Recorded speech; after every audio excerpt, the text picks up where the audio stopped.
Je dois d'abord m'excuser de ne pas pouvoir parler en espagnol, mais je pense que vous pouvez avoir des écouteurs pour la traduction.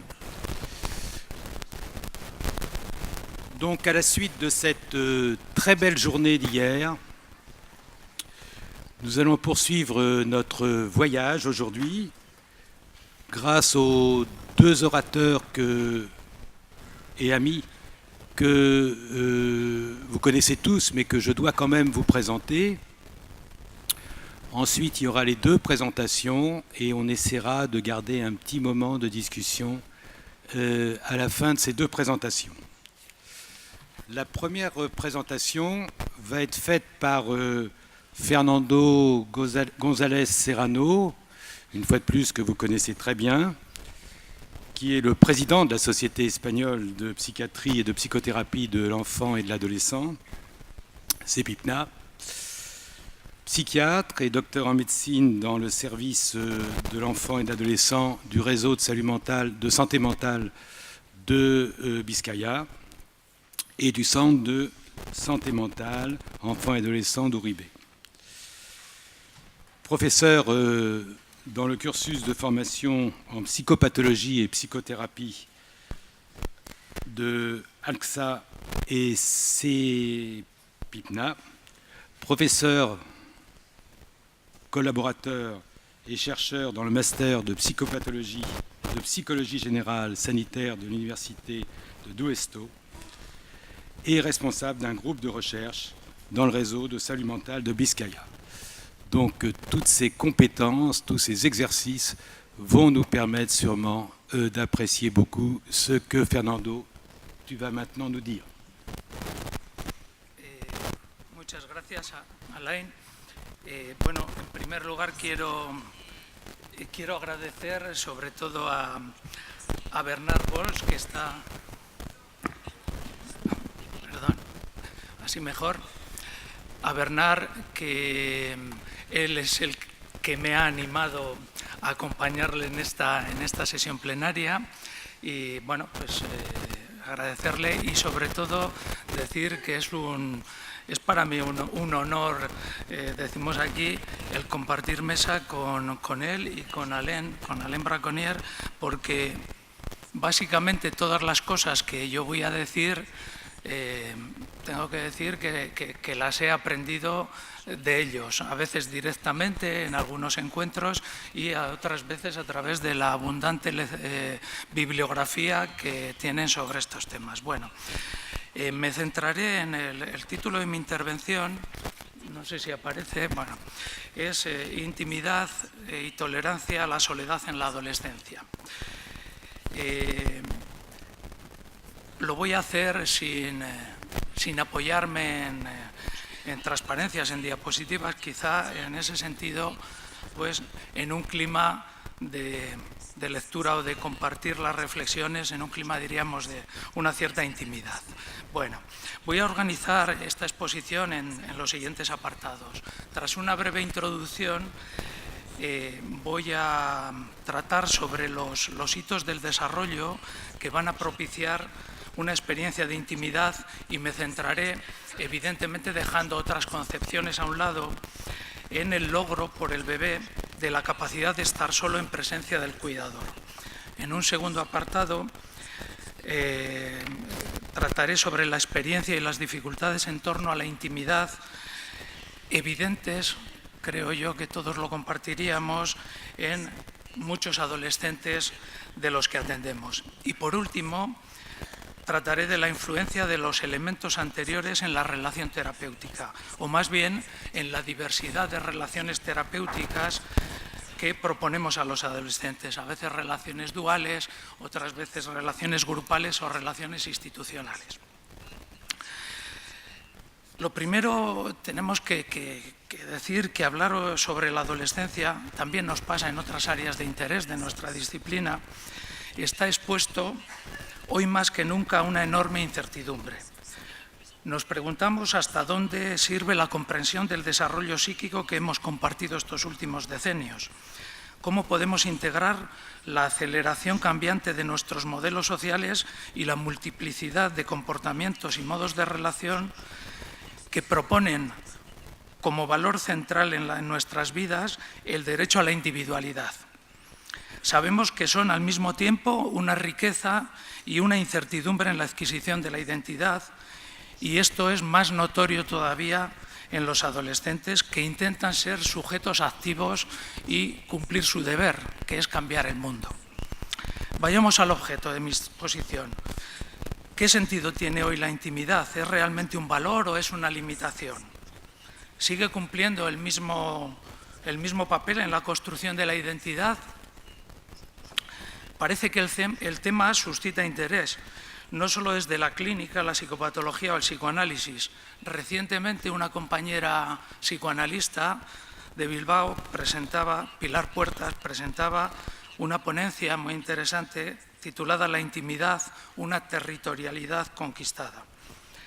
Este interés también traspasa nuestras disciplinas y se ve desde la filosofía, la sociología, la literatura o el cine. Rápidamente dos citas para ilustrar esto. La primera, a contracorriente en nuestros tiempos, Daniel Innerarity, un filósofo muy reconocido en nuestro país, en una reflexión sobre la vida actual, propone que la espera, el aislamiento y el silencio, que habían sido entendidos como una pobreza, pasan a ser opciones positivas que permiten construir la autonomía personal.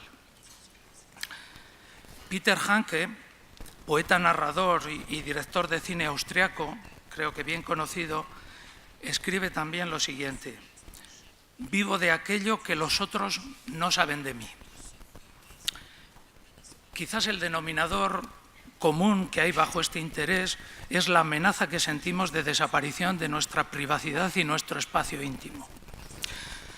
Volviendo a nuestro campo, Luis Feducci, psicoanalista y buen conocedor de la adolescencia, que tenemos la suerte de que está hoy por aquí, decía en una entrevista que uno de los rasgos esenciales para valorar el desarrollo de un adolescente es si se inicia una intimidad, es decir, si hay aspectos de su mundo interno y externo preservados del entorno del que ha estado dependiendo y empieza a vivirlos como algo suyo.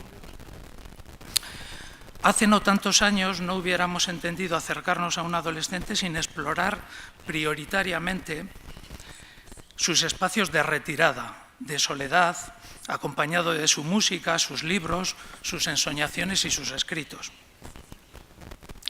Era tan importante como sus amistades y sus primeros amores.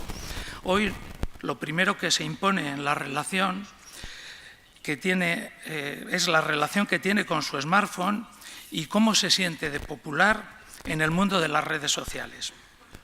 Asistimos a un imperativo especialmente dirigido a la adolescencia, pero del que creo que no nos podemos escapar nadie. Es el de la visibilidad, concretado en la máxima: si no estás en las redes, no eres nadie. Si no te muestras, no existes. Mostrarse hacia afuera, experiencia esencial en la adolescencia y con un gran poder de transformación identitaria, según como sea de exitosa o no, va adquiriendo nuevas caras, formas y tiempos. Las nuevas tecnologías están inevitablemente afectando la organización de su vida y no sabemos aún con claridad en qué medida su narcisismo y su identidad. Desde la clínica asistimos a una notable oscilación entre dos polos del funcionamiento psíquico relativamente similares a los que clásicamente consideramos como específicos de la adolescencia. La inhibición, por un lado, o el actuar imparable, con su correlato psicopatológico y de riesgos en el caso de los adolescentes más vulnerables narcisísticamente.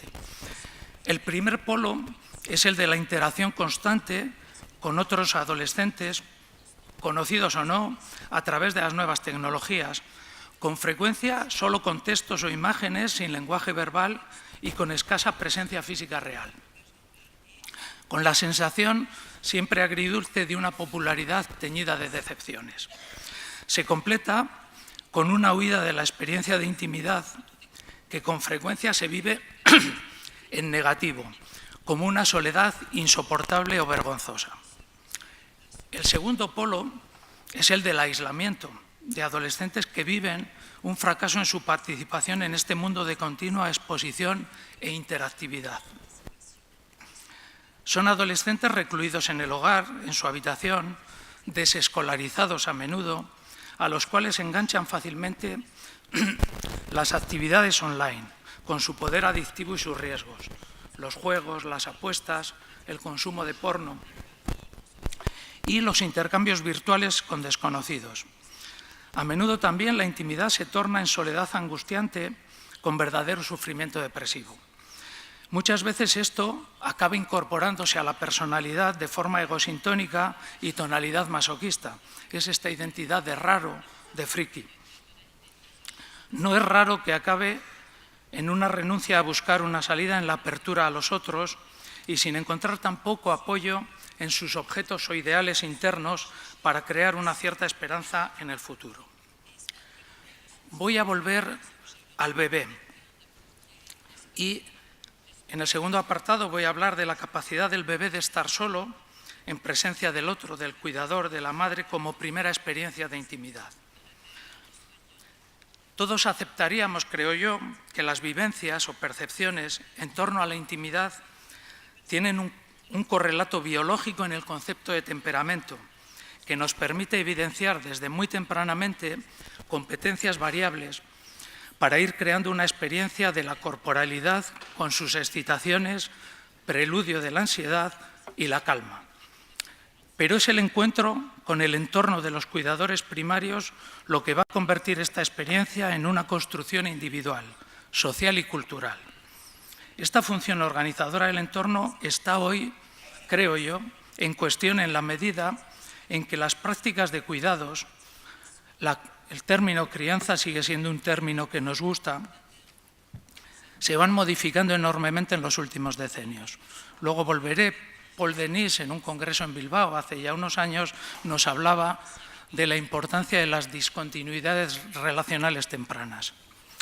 Simplemente voy a hacer unas referencias actualizadas al concepto de Winnicott, ya de hace más de 50 años, de la capacidad del bebé de estar solo. Creo que es suficientemente conocido, pero que de nuevo está siendo enriquecido en nuestros días por aportaciones de teóricos del psicoanálisis como Roussillon, Marcelli. Surge de la constatación en el trabajo clínico, en la sesión psicoanalítica, de momentos en que el paciente está en silencio, solo, entendiéndolo no como una resistencia, sino como un logro. Y Winnicott lo resalta como un aspecto positivo, como una creación. Este logro de disfrutar de la soledad, de valorar la soledad como uno de los bienes más preciosos, aparece como fenómeno de la vida temprana y se puede constatar en las observaciones directas de bebés con sus madres o cuidadores y lo vincula al establecimiento previo y exitoso de relaciones bipersonales. Dice, la base de la capacidad de estar solo es la experiencia de estar solo en presencia de alguien. De este modo, el bebé, con una organización débil del yo, puede estar solo gracias al yo auxiliar confiable. Con el transcurso del tiempo se llegará a prescindir de la figura materna, el ambiente auxiliar se introyecta, se incorpora a la personalidad del individuo, generando la capacidad para estar realmente solo. De todos modos, desde un punto de vista teórico, siempre hay alguien presente, inconscientemente equiparado a la madre. Esto implica una integración del individuo en una unidad, es decir, unos límites entre espacio interno y espacio psíquico interno y externo y la existencia de representaciones internas estables de sus relaciones que permitan una confianza básica en sí mismo, en el presente y en el futuro. Una de las aportaciones relevantes de Winnicott es que el infante puede descubrir su propia vida personal exclusivamente cuando está solo, en presencia de alguien, evidentemente. La alternativa patológica es una vida falsa basada en reacciones en dependencia de los estímulos externos. Está preparado así el escenario para experiencias del ello, dice él, que se experimentarán como reales y serán verdaderamente una experiencia personal. Y se incorporarán, creo yo, al psiquismo como elaboración o reconstrucción psíquica. En la adolescencia serían sensaciones, emergencias pulsionales y fantasmas, por definición, imprevistos. Asigna gran importancia a esta capacidad, ya lo sabemos, como materia prima de la amistad y a otro nivel también de la transferencia en la relación terapéutica. Resumiendo, cogiendo palabras de otro autor, André Carrel, dice: el placer y la tolerancia a la soledad se originan en esta experiencia temprana, en la cual el niño, todavía bebé, vive los beneficios de una forma de soledad, de ausencia, de separación en presencia de la madre. En realidad, cada uno está a la vez presente afuera, pero representado en la psique y a la vez con posibilidad de estar ausente. Estar solo en presencia del cuidador, la madre, condensa muy bien el equilibrio entre apego y exploración del mundo. Permite en el bebé la experiencia de una autonomía sin conflicto y que siente que él ha creado. Y plantea finalmente el tema de la separación entre bebé y cuidador, entre realidad interna y externa y la construcción de la individualidad del sí mismo y la autonomía. Finalmente, objetivos centrales del desarrollo. Como última reflexión en este apartado, me planteo los interrogantes a nivel de nuestras concepciones del desarrollo temprano y la organización del psiquismo en torno a la cuestión de las nuevas condiciones de vida en nuestra cultura, con las socializaciones tempranas y lo que afecta a las continuidades relacionales, antes recordaba a Paul Denis, y a las vivencias de soledad en los niños pequeños. Y quiero recordar también algunas propuestas aparentemente sencillas que colegas del ámbito del desarrollo infantil han hecho. Una se la oí, creo que lo digo bien, a Bernard Gols en una charla, y decía: es la importancia de que el bebé y el niño pequeño pueda perder el tiempo. Y yo lo entiendo en el sentido de estar solo con él mismo para sorprenderse y descubrir y lo que llamamos crear el mundo, su mundo. En la misma línea, en Bélgica, en España, yo he visto varias campañas en forma de vídeos de difusión por las redes, seguro que las habéis visto, para animar, desculpabilizando a los cuidadores, a que los niños puedan tener momentos de aburrimiento y exponerse al placer de la intimidad. Estos temas superarían el cometido de mi intervención y seguramente en otros espacios también se tratarán.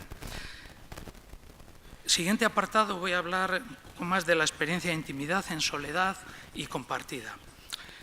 ¿Qué definiciones tenemos de intimidad? Bueno, en el diccionario, en diversos diccionarios españoles, dice: conjunto de sentimientos y pensamientos que cada persona guarda en su interior. Cosas de esa intimidad que se cuentan a alguien. Otra definición: zona espiritual íntima y reservada de una persona o de un grupo, especialmente de una familia. Otras definiciones complementarias y sugerentes: relación de amistad muy estrecha y de gran confianza. Otra más: partes sexuales exteriores del cuerpo del hombre y de la mujer. Vemos cómo la intimidad se refiere a lo interno, pero a la vez al entorno y al cuerpo.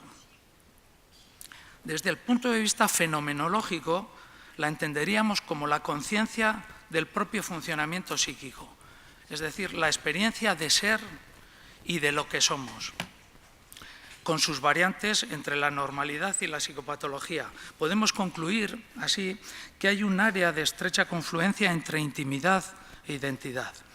La intimidad se va construyendo como elemento entre el interior y el exterior a lo largo de la infancia. Antes hemos citado la capacidad de estar solo, es la primera creación, pero se va consolidando placenteramente durante la latencia si el aparato psíquico puede cumplir su papel en este periodo, y es en la pubertad, es con los cambios puberales y la adolescencia cuando se va a poner especialmente a prueba. Es en la adolescencia cuando, unas veces bruscamente y otras veces más progresivamente, hay que asumir que uno está solo. Puede ser un momento difícil o, si todo va bien, estar consigo mismo es todo un logro personal. Por fin, nos dicen algunos adolescentes.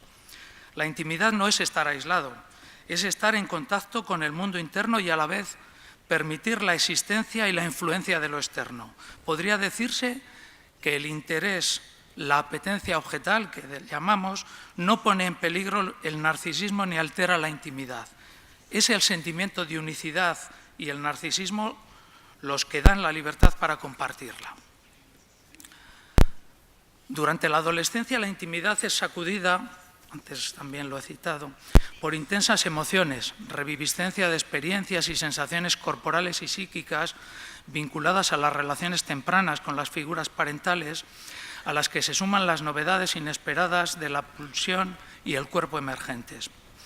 Alberto Lassa, en su libro sobre adolescencia y salud mental, decía: la intimidad se va a convertir en un espacio a controlar, entre lo que se exhibe y lo que se guarda. Y este equilibrio va a ser frágil en muchos momentos y en función de factores internos, ya hemos dicho, el empuje corporal y pulsional, las experiencias relacionales narcisizantes o desvalorizantes, la capacidad de crear ideales accesibles y también de factores externos, especialmente, sabemos, la presencia tranquilizadora o no de los padres y los efectos de él o los grupos de iguales. Y está también la amenaza depresiva, siempre latente y solo posible de superar en el encuentro amoroso, en las creaciones de un ideal, en la creación de un ideal, pero también soportable con la compañía de los iguales, espejo narcisista e identificatorio en el presente del adolescente, periodo siempre demasiado lento de espera. Es inevitable plantearnos que la intimidad sigue siendo también hoy condición necesaria para la elaboración psíquica. En la adolescencia, estar con los iguales, divertirse y aburrirse en compañía, compartir incertidumbres y apasionamiento, la exaltación, los fracasos y el desamor, la búsqueda objetal, va a consolidarse en un enriquecimiento psíquico, identificatorio, en la medida en que sedimenta a solas. La soledad posibilita el contacto con uno mismo. De este modo se amplían representaciones, se crean y se redescubren las que estaban creadas. Se posibilita la reconstrucción psíquica. La intimidad, nos decía en esta ponencia Pilar Puertas, que os he citado, va a ser el refugio donde retirarse a pensar las consecuencias que en el mundo interno va a generar la realidad externa que se ha compartido. La experiencia de intimidad placentera, cuando se da, supone para el sujeto hacer compatible el placer de la investidura narcisista y del mundo de los objetos internos con el mundo de los objetos externos, de los que puede depender con libertad.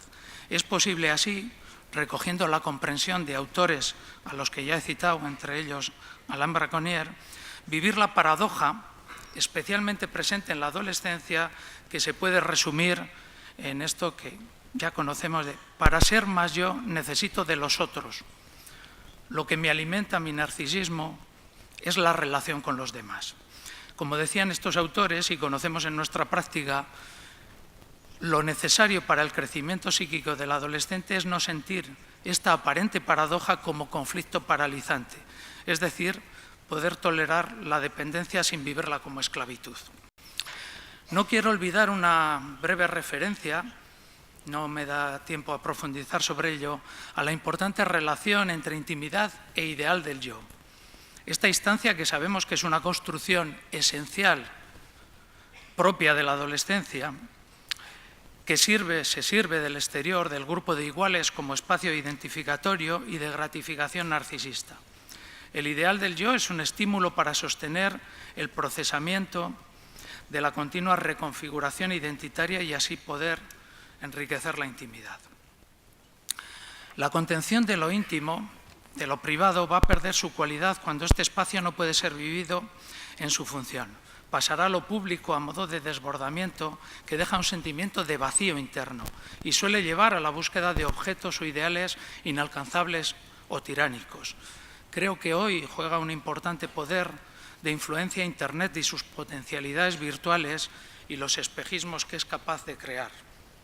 O en el otro extremo, ya esbozado antes, de crear situaciones de encerramiento en la frustración y la vergüenza, en la desvalorización narcisista de no encontrar nada admirable en uno mismo. Para terminar este apartado, hablaré de que las tres situaciones por excelencia que van a ser el campo de experimentación y riesgo de compartir lo íntimo son la amistad, el amor erótico y la relación terapéutica, en su diversidad. En todos estos casos va a suponer, cuando es viable, una garantía de apoyo narcisista mutuo. Podríamos decir que la intimidad adquiere toda su dimensión cuando es compartida, el placer máximo en el sentimiento de unión con otro diferente, cuando se arriesga a buscar al otro en la realidad externa y cuando lo encuentra. Son buenos ejemplos la pasión adolescente en el enamoramiento, sabemos que también ocurre en otros momentos de la vida, y cuando se pone a prueba esta experiencia en el ámbito de la sexualidad genital, y esto implica evidentemente el cuerpo del adolescente.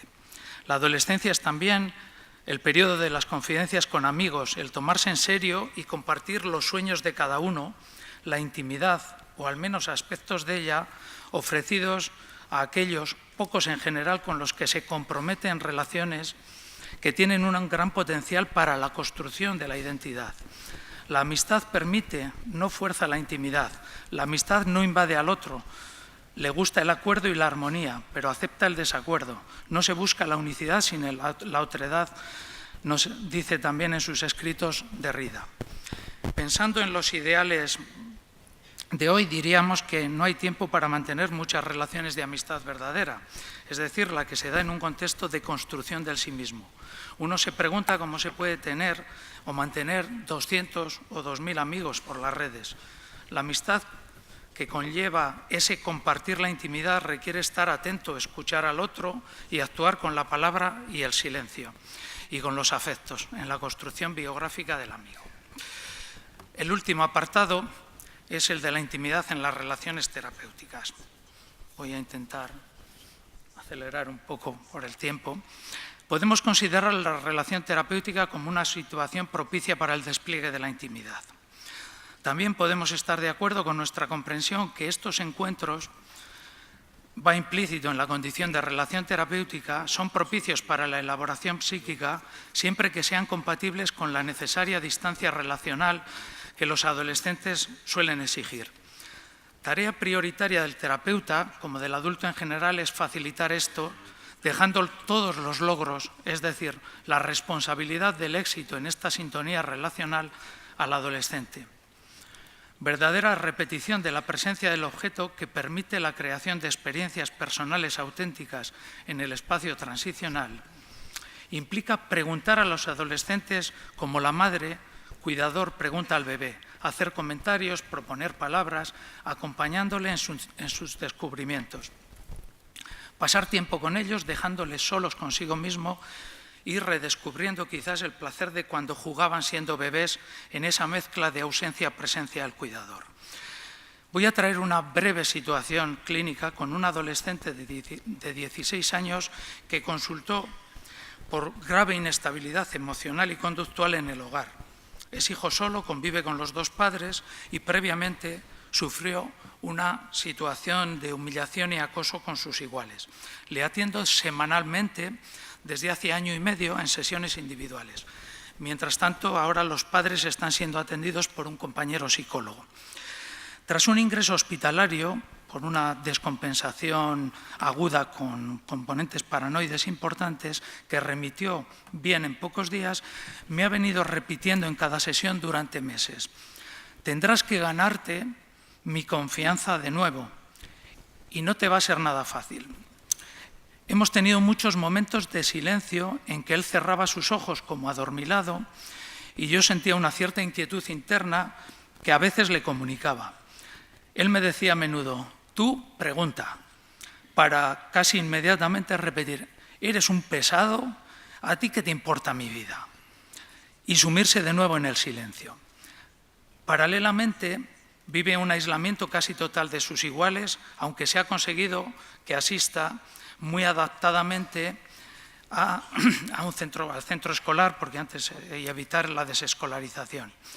Las exigencias académicas, os digo, muy adaptadas debido a sus dificultades para tolerar el espacio grupal, donde Frecuentemente presenta momentos de gran inquietud y desorden conductual que llegan a asustar a sus profesores. En casa, durante bastantes momentos, se dedica a seguir a algún youtuber de estos famosos para los adolescentes, y él también hace algunos vídeos que sube a Internet.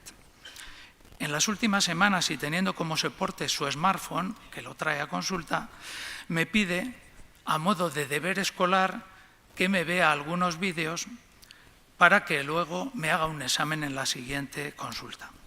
Añado que durante los meses iniciales de gran impulsividad en casa, en la actualidad esto ha cedido. Una de las conductas destructivas frecuentes era arremeter contra ordenadores, tablets, smartphone, habiendo roto varios de estos. Bueno, encontramos aquí la dificultad de un adolescente para compartir un espacio de intimidad que está consolidándose, que tiene que vivirlo él mismo y a solas. Hay periodos que no puede ni compartirlo con los iguales. El placer que en otros momentos de la vida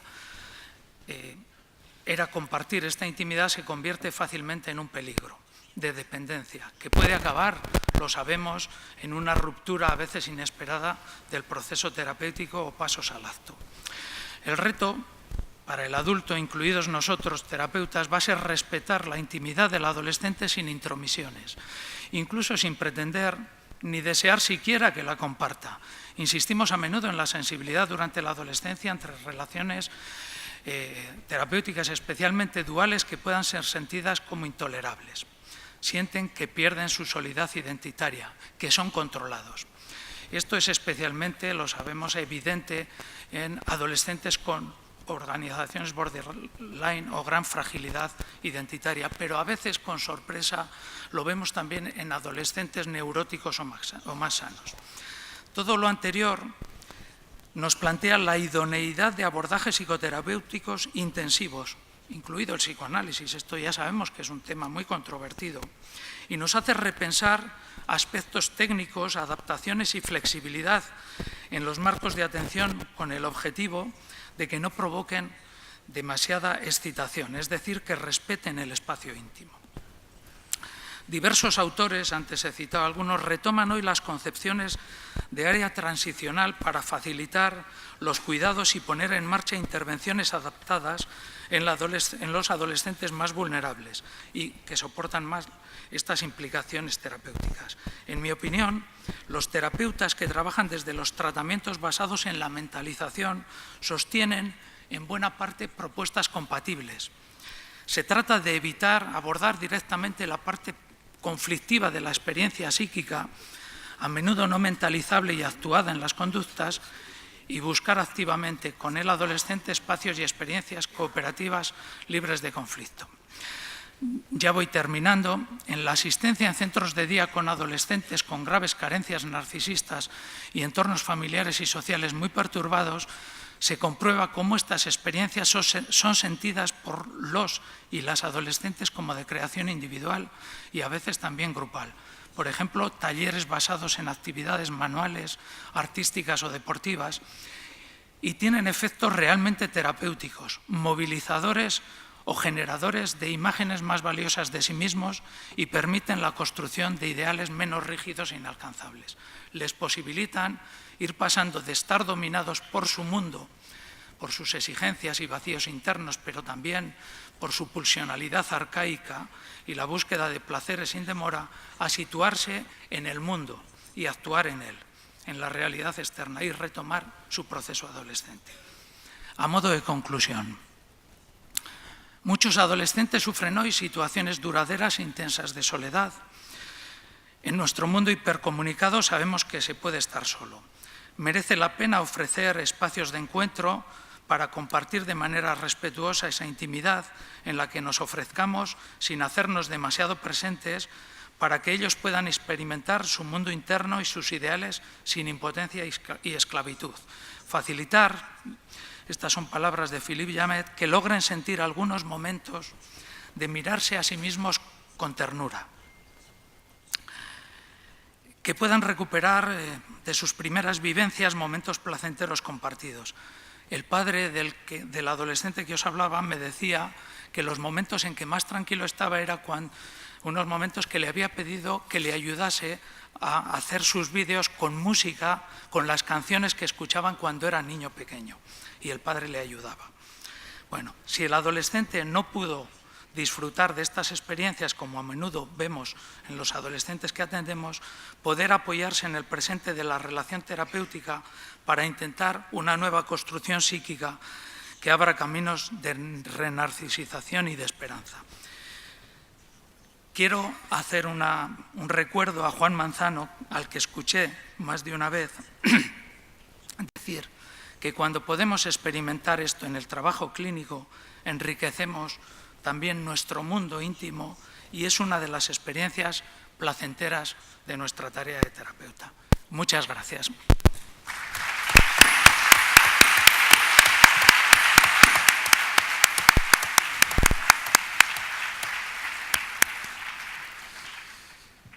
Merci beaucoup, Fernando. Je pense que tu nous as apporté une peinture de l'adolescence et du bébé, une peinture non seulement éternelle et une peinture d'aujourd'hui. Et que, en effet, ce thème de l'intimité, qui est toujours un thème, je dirais, avec un double sens, c'est-à-dire à la fois l'intimité. Je voulais remercier. Ah oui, ça change. Je voulais remercier vraiment Fernando qui nous a apporté là un parcours, une peinture de ce que nous avons au fond toujours connu. L'adolescence avec ses paradoxes, sa conflictualité, son besoin d'intimité et sa fuite dans l'intimité, et en même temps l'adolescence d'aujourd'hui pour lequel cette question de l'intimité est sans doute plus complexe qu'elle n'était par le passé, dans la mesure où le monde qui suscite une extériorisation de l'intimité, une maîtrise de l'intimité par des objets qui nous sont extérieurs, est sans doute une source de complications dans la possibilité de se retrouver avec soi-même.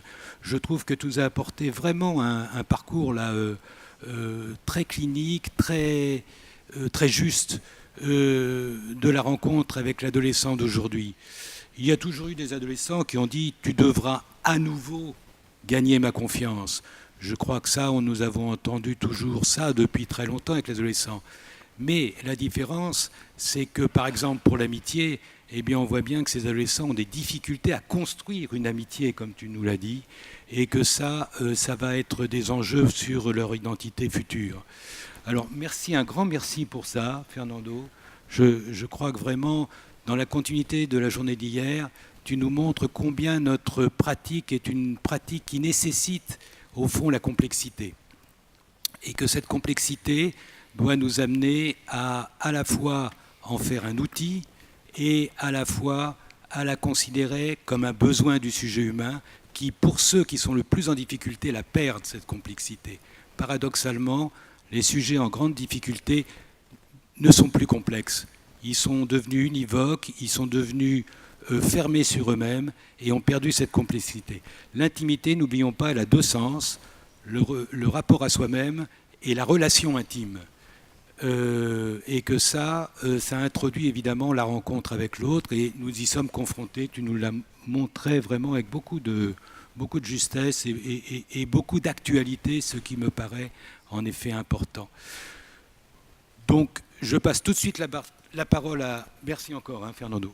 Je passe tout de suite la parole au professeur Bernard Goltz, que vous ne connaissez évidemment pas, qui est un ami de longue date, président de l'AEPEA, et qui, comme les exposés d'hier, comme l'exposé de Fernando le montre, et comme le sien va nous le montrer, au fond, l'AEPEA avait une devise, comprendre pour soigner. Et que cette devise est une devise qu'il faut garder le plus possible à l'esprit pour ne pas rentrer dans des automatismes opératoires qui font que nous avons une satisfaction immédiate, mais que sur le devenir du sujet humain, si on ne comprend pas pour soigner, on risque de passer beaucoup plus dans l'acte, dans l'agir, dans le passage à l'acte, que dans la compréhension. Et pour comprendre, il faut du temps.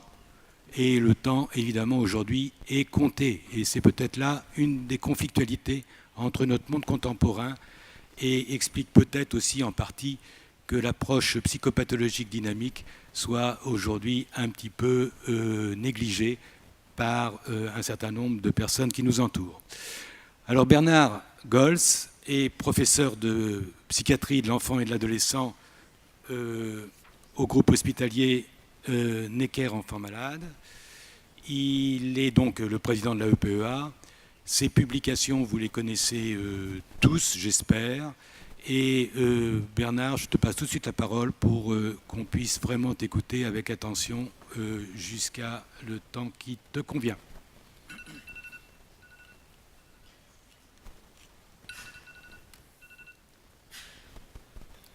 Merci beaucoup. Je suis déjà emmêlé dans mon minuteur, donc on va faire autrement. C'est le monde moderne. Voilà. Merci beaucoup.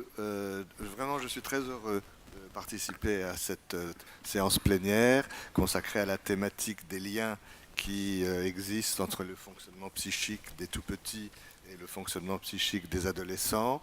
Et puis donc entouré de deux amis, Fernando et Alain Braconnier. Je profite de l'occasion pour dire vraiment un grand merci aux organisateurs de ce colloque conjoint CEPIPNA à EPEA. C'est un moment que je trouve vraiment très, très important, très, très intéressant. Merci au comité local d'organisation.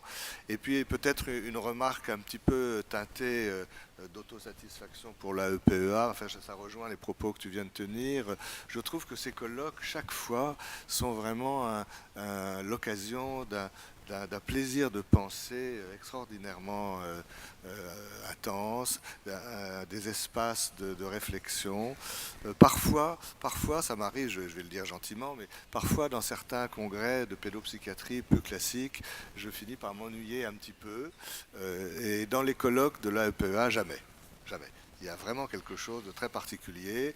Je pense que c'est la force même de la psychopathologie, de la psychologie et de la psychopathologie, et tu disais à l'instant cette quête de sens, comprendre pour soigner, cette quête de sens qui nous est vraiment extrêmement précieuse. Voilà, donc cette séance plénière donc, a été centrée sur le thème du bébé à l'adolescent. Et mon propos va s'inscrire effectivement sur cette thématique. Dans ma réflexion, je suis parti aussi d'un constat clinique qui est fait dans de nombreuses villes occidentales actuellement depuis quelques années. C'est l'augmentation préoccupante des tentatives de suicide chez les adolescents et chez les préadolescents. J'y reviendrai dans la dernière partie de mon propos, mais il y a là vraiment une question qui nous interroge vraiment de manière douloureuse. Que se passe-t-il ? Et puis aussi, ma réflexion s'inscrit dans le déploiement de cette thématique bébé-ado que justement, avec Alain, en France, on a essayé de développer depuis maintenant une douzaine d'années. Depuis une douzaine d'années, tous les 2 ans, il y a un colloque qu'on appelle le colloque bébé-ado et qui chaque fois a un grand succès parce que je crois que cette question de la réflexion entre ce qui se passe dans le fonctionnement psychique des tout-petits et ce qui se passe dans le fonctionnement psychique des adolescents vraiment parle aux cliniciens qui trouvent là une inspiration pour leurs pratiques, pour leurs interventions. Donc tous les deux, ces colloques bébé-ado sont organisés, alors c'est par Alain, qui a été longtemps président de l'Association internationale de psychologie et de psychiatrie de l'adolescent, donc il représente les ados dans l'histoire. Je contribue aussi à cette organisation, plutôt en représentant les bébés. En France, j'avais aidé Serge Lebovici et Michel Soulet et d'autres à fonder la branche française francophone de l'Association mondiale de psychiatrie du bébé. Et puis ces colloques ne verraient pas le jour sans le soutien actif de Manuel Missonnier, qui s'occupe de la revue Carnet Psy et qui nous porte vraiment dans ce projet très activement depuis maintenant assez longtemps. J'en profite pour faire un petit peu de publicité et dire que le prochain colloque bébé-ado, justement, aura lieu en novembre prochain à Paris sur un très beau thème qui est celui de l'amour fou. L'amour fou. Et l'amour fou, ça va très bien, justement, et pour les bébés et pour les adolescents. Il y a une très très jolie phrase d'André Breton qui définissait l'amour fou en disant, alors l'amour fou entre adultes, mais enfin l'amour fou en disant je me suis perdu, je m'étais perdu à moi-même et tu es venu me donner de mes nouvelles. Je m'étais perdu à moi-même et tu es venu me donner de mes nouvelles. Je crois effectivement que quand quelqu'un vient nous donner de nos nouvelles au moment où on est perdu, un petit peu perdu, c'est probablement quelqu'un qu'on peut aimer d'un amour fou. Alors les adolescents en savent long sur cette question de l'amour fou. Et personnellement, pour les bébés, j'aime bien me servir de une parabole un petit peu de cette phrase d'André Breton. Si le bébé avait des mots, il ne les a pas, mais si le bébé avait des mots, peut-être pourrait-il dire au moment de son organisation, de son développement précoce, peut-être pourrait-il dire à ceux qui s'en occupent, je ne me suis pas encore trouvé, mais déjà tu viens me donner de mes nouvelles, parce qu'il y a dans le développement précoce de l'enfant tout un système de fonctions spéculaires, de fonctions miroirs, qui informent l'enfant sur les signaux qu'il émet à son insu, sans même le savoir. Voilà, donc cette thématique bébé abdo est vraiment très, je crois, très importante. Alors je sais bien que si on se centre sur les bébés et sur les ados, on a l'air de négliger la période intermédiaire, la période de l'âge scolaire, la période de latence, qui nous pose encore d'énormes questions théoriques et cliniques. Mais enfin bon, il faut bien choisir. Aujourd'hui, on va parler des bébés et des ados. Quand on a imaginé un petit peu cette série de colloques tous les 2 ans, c'est vrai qu'on se disait, depuis longtemps, il y a des points communs qui ont été relevés entre le fonctionnement psychique des adolescents et le fonctionnement psychique des tout-petits. Et j'aime bien d'ailleurs à cette occasion rappeler une psychanalyste, enfin une pédopsychiatre française, qui a été qui était une clinicienne tout à fait de génie, Alice Doumic. Alice Doumic était vraiment quelqu'un d'extrêmement novateur et pionnière à cette époque, dans les années 70-80. C'est une des toutes premières à avoir mis en place des thérapies conjointes, mère-enfant, avec les tout-petits. Et c'est intéressant de remarquer que quand elle a écrit un livre, qui est d'ailleurs toujours réédité, parce que c'est un succès tout à fait important, elle disait elle-même, je suis une très bonne clinicienne, mais je ne suis pas une grande théoricienne. Et la personne qu'elle a été chercher pour l'aider à théoriser, à modéliser sa clinique, c'est Pierre Malle.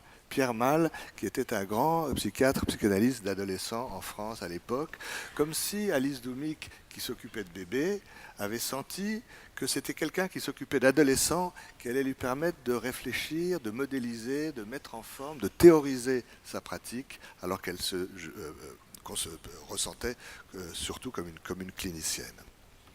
Donc déjà à l'époque et déjà depuis longtemps, on avait bien noté certains points communs. Je ne vais pas m'y étendre, mais enfin ça tombe sous le sens. La place du corps. Le bébé est en train de construire son organisme et en particulier son corps. C'est quasiment explosif pendant les toutes premières années de sa vie. Et l'adolescent, j'y reviendrai, est en pleine transformation, en pleine mutation corporelle. Donc le corps est au premier plan des processus en cours. Et d'ailleurs, c'est sans doute le mérite à la fois du bébé et de l'adolescent de nous forcer, d'exiger qu'on mette le corps au centre de nos réflexions théorico-cliniques.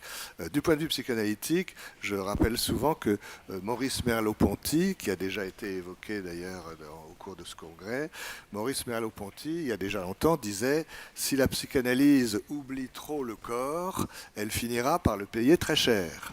Alors elle le paye très cher autrement aujourd'hui, mais le bébé et l'adolescent nous forcent absolument à ne pas oublier le corps. Le corps est vraiment en première ligne, doit être en première ligne de nos réflexions, alors spécialement avec le bébé et l'adolescent, mais probablement dans tous les registres par ailleurs. Donc le corps, la force des pulsions. Le système pulsionnel est en train de se mettre en place chez le bébé, il se réactive massivement, la repulsionnalisation de l'adolescence. Bon, tout ça est très connu, très classique, on le sait. Et puis il y a aussi, et chez le bébé et chez l'adolescent, toute cette mise en jeu d'un équilibre à trouver entre le courant narcissique, l'investissement de soi-même, le courant objectal, la découverte et l'investissement d'autrui. Là, il y a toute une série d'équilibres qui sont un petit peu en écho chez le bébé et chez l'adolescent. Mais tout ça était bien connu. Et la psychiatrie du bébé, l'essor considérable de la psychiatrie du bébé depuis les années 80-90, je rappelle en passant que le premier congrès de psychiatrie périnatale a eu lieu en 80, donc c'est pas si vieux que ça. Enfin, en tout cas, 30 ans, 40 ans, à l'échelle de l'histoire des idées et des connaissances, c'est infiniment faible. Voilà, donc, bien sûr, la psychiatrie du bébé a beaucoup plus de questions que de réponses, ce qui est très bien d'ailleurs. C'est le propre des sciences vivantes. Voilà, mais la psychiatrie du bébé est venue, c'est ce que je vais essayer d'expliquer, la psychiatrie du bébé est venue nous aider à repenser, à revisiter ce qui se passe psychiquement pour les adolescents. C'est-à-dire qu'elle nous a donné un certain nombre d'ouvertures conceptuelles qui sont valables chez les bébés. Bien sûr, on les a découvertes dans ce mouvement de création de la psychiatrie du bébé, mais qui jette une lumière nouvelle peut-être sur ce qui se passe à l'adolescence. Il y a certainement beaucoup d'exemples qu'on pourrait prendre. Mais j'en citerai 2-3 simplement. Le bébé n'a pas la parole, donc sa communication préverbale, sa communication analogique est vraiment au premier plan. Il faut écouter entre guillemets le corps, les gestes et le comportement du bébé pour comprendre ses messages et sa symbolisation primaire. Et cette communication, qu'on appelle aussi une communication analogique, alors que le langage est une communication digitale, cette communication analogique va reprendre aussi beaucoup de force et d'actualité, de service chez les adolescents, qui bien sûr, eux, ont le langage, mais qui nous disent et qui nous montrent énormément de choses à travers leur corps. René Roussillon, qui est un psychanalyste d'adolescents et d'adultes, mais qui a le mérite de s'intéresser beaucoup aux travaux sur les tout-petits. Souvent, quand on parle ensemble, on se dit que vraiment, en France en tout cas, les psychanalystes qui ne s'occupent que d'adultes, on les appelle des psychanalystes purs et durs. Voilà. Et comme si implicitement, ceux qui s'occupaient d'enfants étaient des psychanalystes impurs et mous. Voilà. Donc moi, je m'occupe d'enfants et de bébés aussi, et je ne me sens pas particulièrement impur et mou. Et moi, j'aimerais que tout le monde s'occupe et de bébés et d'adolescents et d'adultes, d'ailleurs. Mais enfin, en tout cas, René Roussillon a beaucoup développé ce qu'il appelle le langage du corps et de l'acte. Bien entendu, les adolescents ont le langage verbal, mais on doit aussi, entre guillemets, écouter leur corps, leur comportement, leurs gestes. Ils continuent à nous montrer et à nous dire beaucoup de choses, comme le bébé, à travers leur figuration corporelle, préverbal ou pré-symbolique. Et tout ce qu'ils montrent dans leur corps et leurs gestes n'est pas fait pour être caché. Bien sûr, ça peut être du côté du refoulement, ça peut être du côté de la défense, mais c'est aussi du côté de quelque chose qui continue à vouloir se dire par le canal préverbal, même si entre-temps l'adolescent a acquis le langage, quelque chose qui continue à vouloir se dire par le langage préverbal, parce que c'est quelque chose qui qui a un lien avec des événements très précoces sans doute dans la vie des adolescents, des choses qui se sont passées dans leur vie alors même qu'ils n'avaient pas encore le langage. Et même si maintenant ils peuvent le mettre en mots, ils ont aussi besoin de le transmettre, de l'exprimer à travers leur corps, leurs gestes, leurs actes. Donc la communication analogique. On sait aussi maintenant que la période de l'adolescence est une période de remise en chantier, de remise en question d'un certain nombre de choses, dont les schémas d'attachement. L'attachement se construit bien sûr chez le tout petit, mais l'adolescence va être une période de re-questionnement, de remise en jeu. Et fort heureusement, les schémas d'attachement ne sont pas fixes une fois pour toute la vie. Quelqu'un qui est sécure ne va pas forcément rester sécure toute sa vie. Quelqu'un qui est insécure ne va pas forcément rester insécure toute la vie. Il y a de la place pour la vie, il y a de la place pour le changement, mais l'adolescence est certainement une période de plasticité et de remise en jeu de ces schémas d'attachement de manière très intéressante. C'est vraiment le bébé, là, qui nous a appris à regarder l'adolescent sous cet angle particulier. Au niveau de l'angoisse aussi, les bébés nous ont appris que entre l'angoisse primordiale, la violence fondamentale initiale du développement, qui a été bien étudiée par Bergeret d'ailleurs, Jean Bergeret, et entre cette agressivité initiale, entre cette agressivité initiale fondamentale et fondatrice du tout petit et l'agressivité triangulée de type oedipien, les bébés nous ont appris qu'il y avait entre les deux, et Winnicott y a beaucoup travaillé, une forme d'agressivité particulière dans le courant de la première année, dans le début de la deuxième année, une agressivité pas forcément destructrice d'ailleurs, mais une agressivité qui vise à vérifier la solidité de l'objet, s'attaquer à l'objet pour vérifier qu'il survit. C'est un grand thème de Winnicott, s'attaquer à l'objet non pas pour le détruire, mais pour vérifier sa solidité, sa force tranquille. Les adolescents, alors je ne fais pas d'angélisme, je sais bien qu'il y a des adolescences extrêmement destructives, sans doute du côté de la pathologie, mais la plupart des crises d'adolescence attaquent l'autre, mais ne sont pas forcément dans une visée véritablement destructive, plutôt une visée de se rassurer, comme l'a bien montré Winnicott, encore une fois, pour qu'on peut attaquer l'autre, pour vérifier qu'il survit aux attaques. Et c'est très fondateur pour faire la distinction entre l'objet externe et l'objet interne. Je passe un peu vite là-dessus, mais c'est quelque chose de vraiment très important que les bébés nous ont bien montré. Et au fond, chez l'adolescent, je crois que c'est une forme d'agressivité qui est extrêmement importante aussi. Les parents d'adolescents savent bien que l'adolescence de leurs enfants n'est pas une partie de plaisir. Beaucoup d'adolescences sont compliquées, elles ne sont pas forcément pathologiques, mais les parents se sentent souvent attaqués. Et bien sûr, c'est plus facile à dire qu'à faire, mais le message des parents devrait être bon, tu fais ton travail d'adolescent, tu m'attaques, tu t'en prends à moi, ça ne m'empêche pas de t'aimer, continue ton travail, on en reparlera quand tu seras calmé. Voilà. Alors évidemment, c'est plus facile à dire qu'à faire. Quand on est dans le feu de la tourmente, quand on est dans le cyclone, c'est plus facile à dire qu'à faire, mais ce serait ça qui rassurerait l'adolescent. Je peux l'attaquer sans que je le détruise. Et j'insiste un peu sur l'adolescent là, mais je crois que c'est une forme d'agressivité, une agressivité du deuxième type, qui est encore une fois ni la violence fondamentale, ni l'agressivité oedipienne. C'est une agressivité du deuxième type qu'on va retrouver aussi à d'autres âges de la vie. Je ne vais pas m'y étendre, ce n'est pas le sujet d'aujourd'hui. Mais par exemple,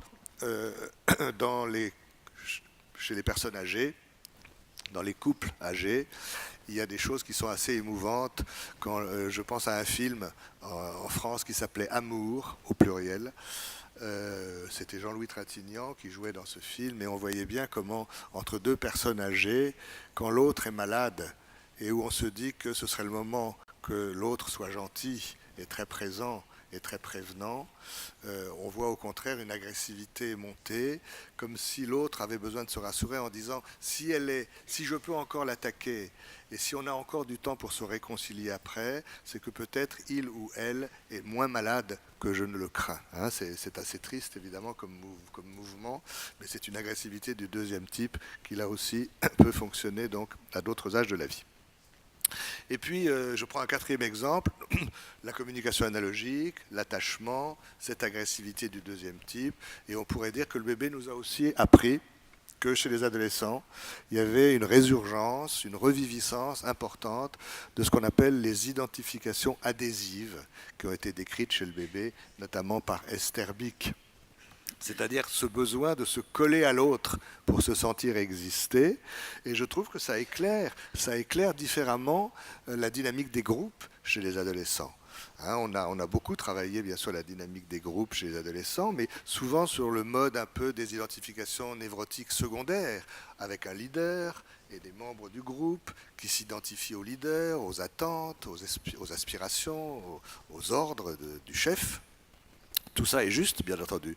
Mais probablement, si les adolescents apprécient, ont tellement besoin de fonctionnement groupaux, c'est aussi parce que dans les groupes, ils vont retravailler un certain nombre de mécanismes psychiques qui existaient chez eux quand ils étaient bébés, chez tout le monde quand on est bébé, c'est-à-dire le travail des enveloppes, la délimitation des enveloppes et le groupe, les enveloppes, le moi-peau, les enveloppes corporelles, mais il y a les enveloppes groupales aussi, qui permettent de retravailler tout ça.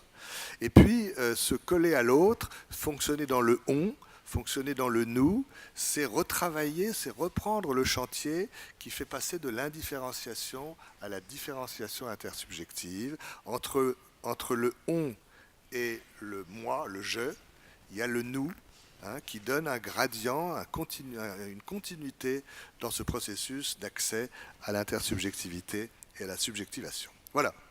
Donc tout ça pour dire qu'entre bébé et ado, c'est pas simplement, c'est vraiment une mise en perspective qui, je crois, est très féconde.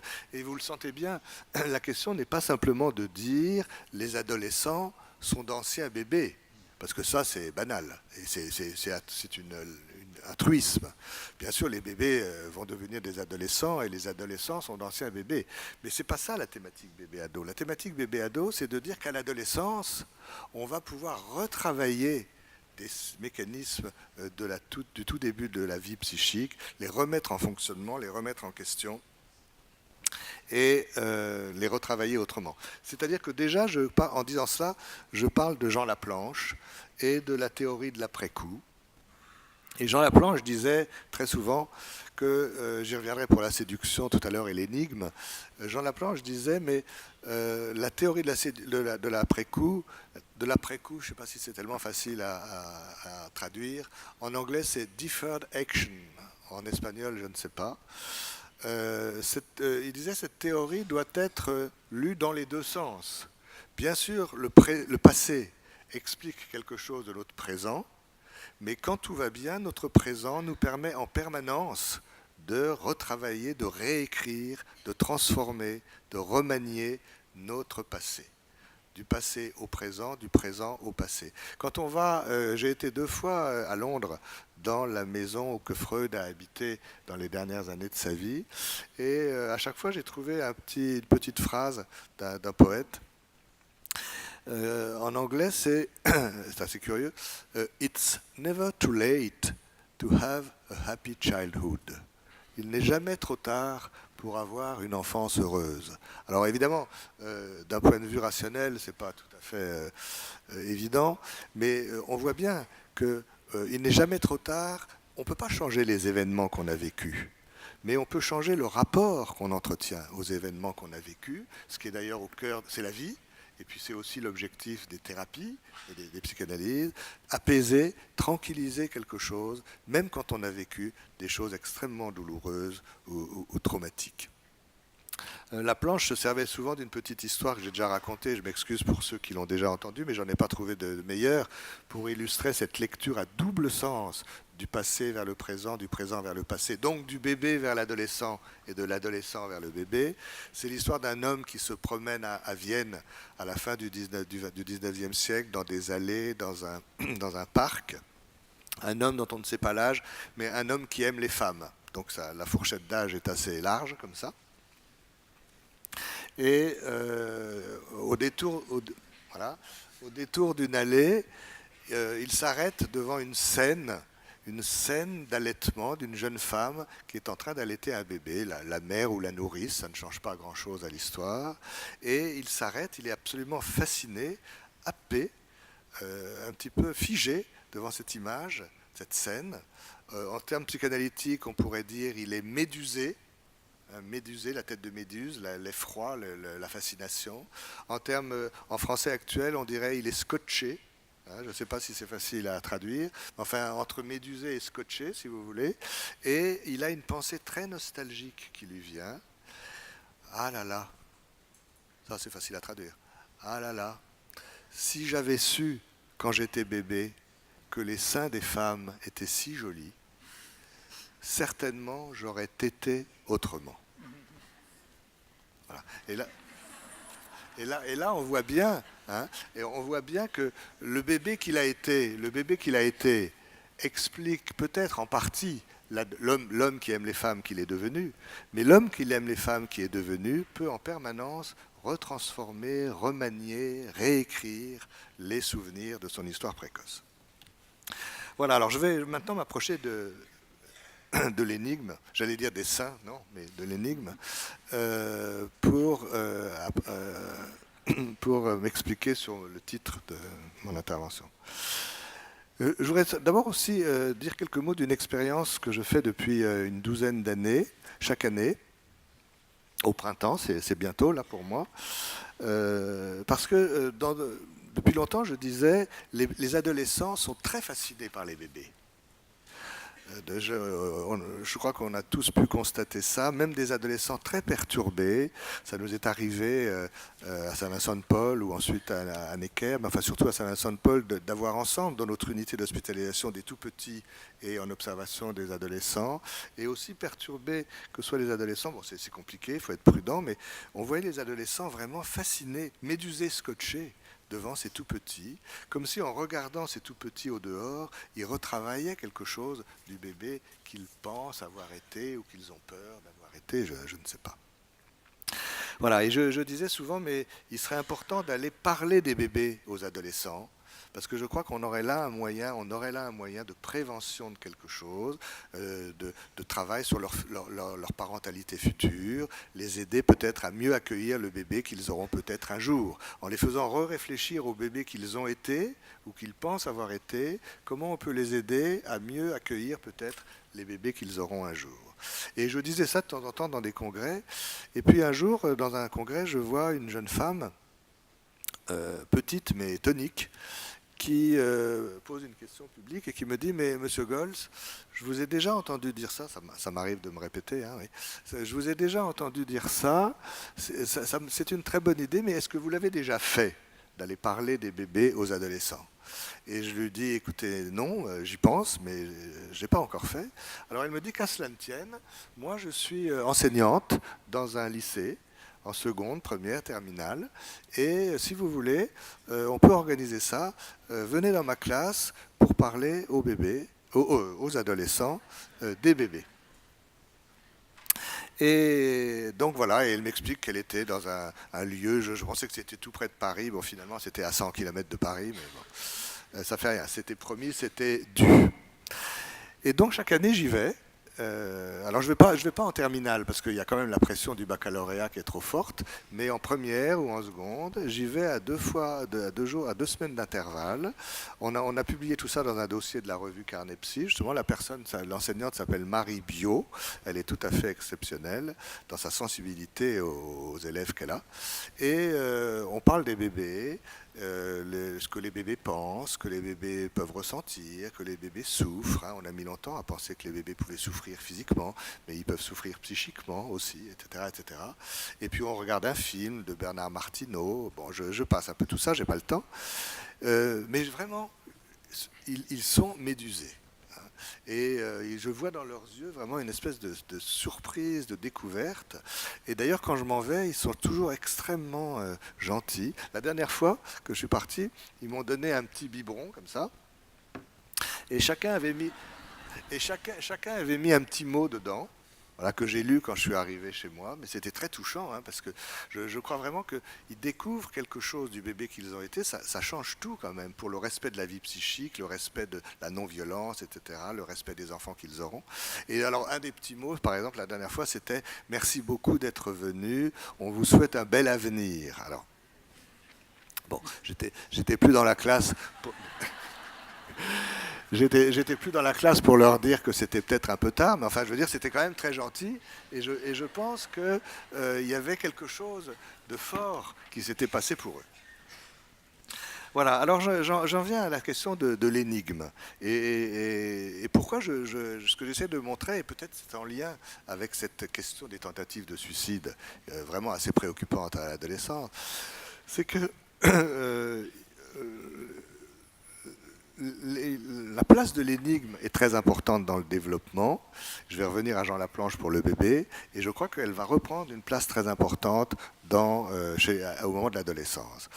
Je suis forcé de résumer beaucoup, mais sans doute nombre d'entre vous, nous, ici, connaissent la théorie de Jean Laplanche sur la séduction généralisée.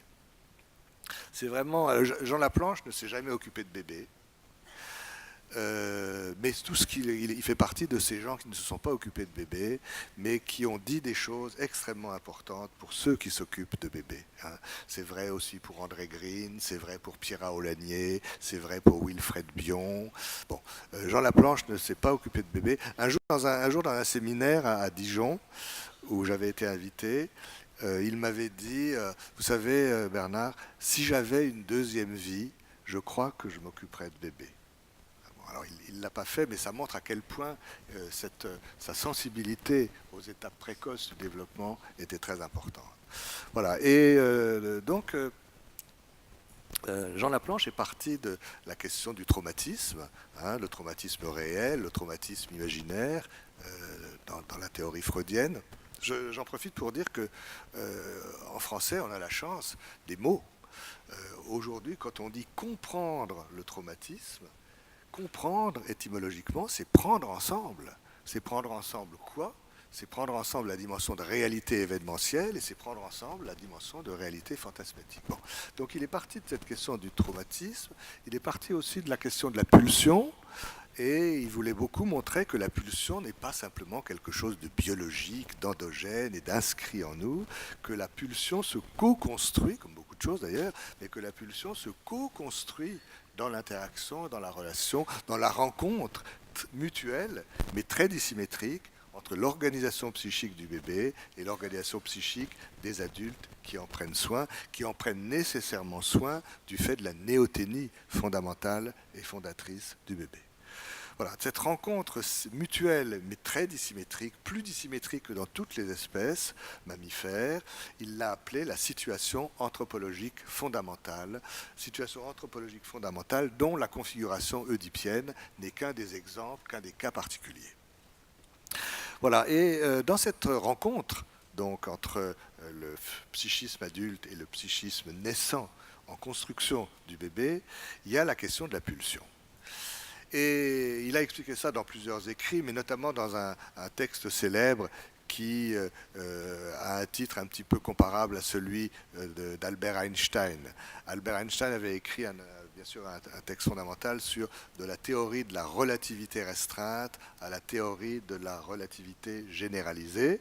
Et Jean Laplanche a écrit un texte qui s'appelle de la théorie de la séduction restreinte à la théorie de la séduction généralisée, pour montrer que la séduction ne pouvait pas être réduite à la séduction dans les événements historiques, dans la réalité extérieure, dans les abus sexuels, dans les attouchements, dans les intrusions, mais qu'il y avait une dimension de séduction qui faisait partie de la vie normale, qui était inévitable, qui n'était pas simplement un accident de la vie, qui était une dimension de la vie. Et il a pris l'exemple, bien sûr, de la tétée. Je reviens au sein. Hein. Si j'avais su que les seins des femmes étaient si jolis, bon, etc.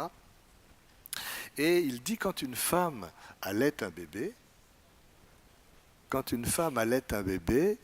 rien ne peut faire qu'elle ne sache pas que ces seins ne sont pas simplement des seins alimentaires, mais aussi une partie de son corps qui est hautement érotisée dans sa vie non pas de mère, mais dans sa vie de femme, dans ses relations amoureuses et sexuelles.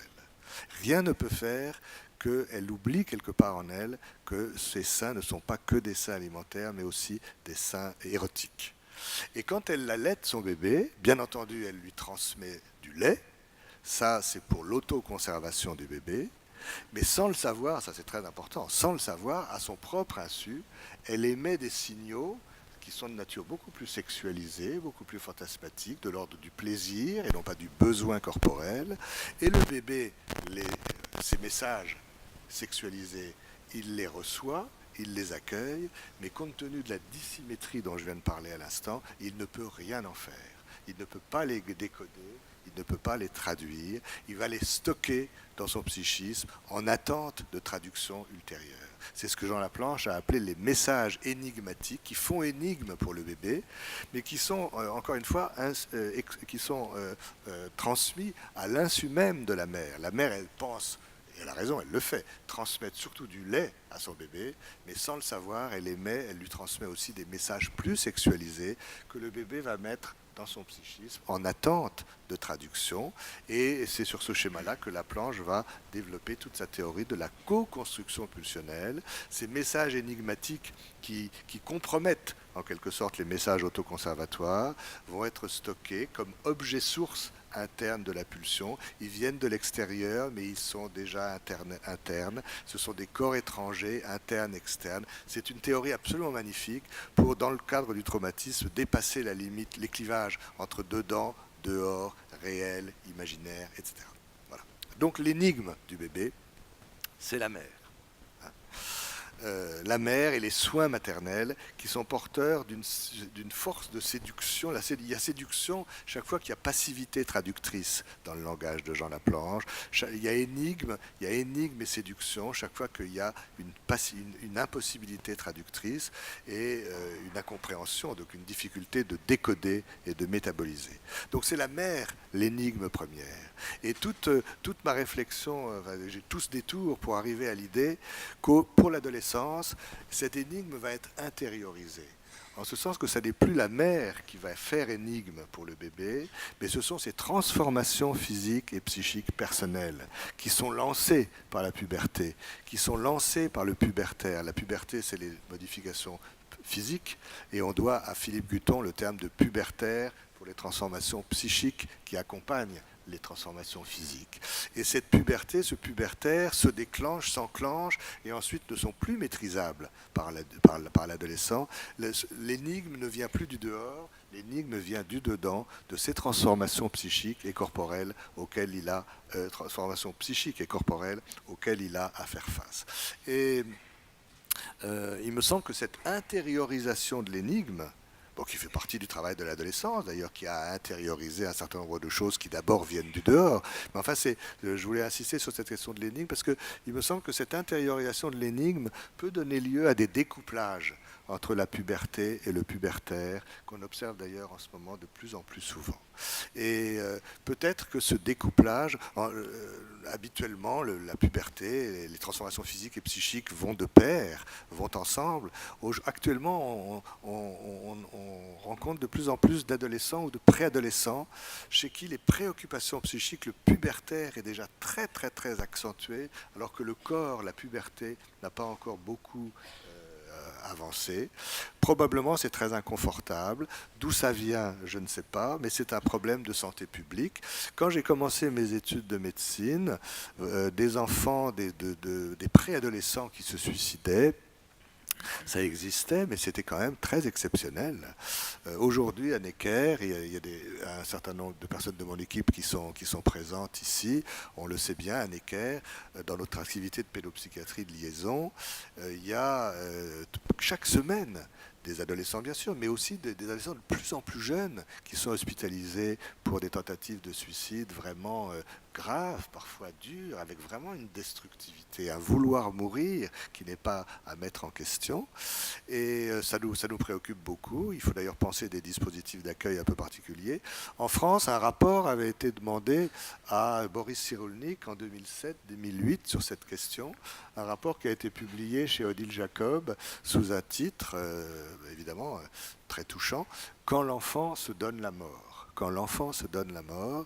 Et c'est un mouvement qui est sans doute vrai dans toutes nos grandes villes occidentales. C'est bien sûr pas vrai de manière universelle. Hein. Je ne dis pas ça en Amérique du Sud, en Afrique noire, en Extrême-Orient. Probablement les choses sont assez différentes. Mais dans nos grandes villes occidentales, il y a une augmentation indéniable de fréquence et un rajeunissement de l'âge de ces tentatives de suicide qui pose un véritable problème de santé publique. Et je termine là-dessus en disant que sur ce phénomène qui est probablement très pluridéterminé, et on n'a pas fini de se questionner là-dessus, une des hypothèses possibles, c'est que peut-être dans nos grandes villes occidentales, pour les bébés, les choses vont trop vite. Pour les bébés, les choses vont trop vite. Il y a une culture de l'expertise, il y a une culture de la rapidité, il y a une culture du résultat. On veut que les bébés soient très vite, peut-être trop vite autonomes. Ils viennent de plus en plus tard, d'ailleurs dans la vie des couples, dans nos grandes villes occidentales. Actuellement en France, l'âge moyen de la mère lors de la première grossesse est 29 ans. Il avait été à 30 et 31 d'ailleurs, enfin c'est 29 ans en ce moment. 29 ans en moyenne, ça veut dire que, bon, il y a beaucoup d'adolescentes qui ont des bébés aussi, des jeunes femmes, donc ça veut dire qu'il y a aussi beaucoup de premiers bébés qui naissent quand la mère a 40 ans, 45, voire plus. Voilà. Plus les bébés viennent tard, plus on leur demande probablement d'aller vite, d'être vite autonome et indépendant pour toute une série de raisons que je n'ai pas à étudier aujourd'hui. Mais en tout cas, dans cette augmentation des tentatives de suicide à l'adolescence et en préadolescence, je voulais attirer l'attention sur la question de l'énigme. On y avait aussi travaillé avec quelqu'un qui est présent ici, Elsa Stora, à propos de l'obésité chez les adolescents. Le corps de l'adolescent, le psychisme de l'adolescent deviennent pour lui-même ses propres énigmes intériorisées, alors que chez le bébé, l'énigme était plutôt extérieure. Je vous remercie beaucoup de votre attention.